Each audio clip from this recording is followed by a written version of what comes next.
Artificial intelligence (AI) has the potential to revolutionize many aspects of our lives and change the world in numerous ways.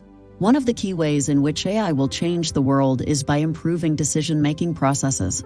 AI algorithms can quickly analyze large amounts of data and provide insights that would be impossible for humans to discern on their own.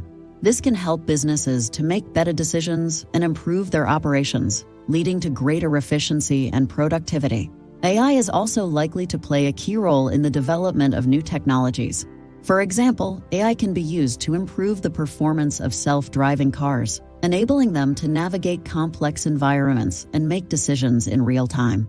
AI is also being used to develop new medical technologies, such as diagnostic tools and personalized treatments, which could improve healthcare outcomes and save lives. In addition, AI has the potential to create new job opportunities, especially in areas such as data analysis and automation. However, it is also likely to lead to the loss of some jobs, as machines are able to perform tasks that were previously carried out by humans.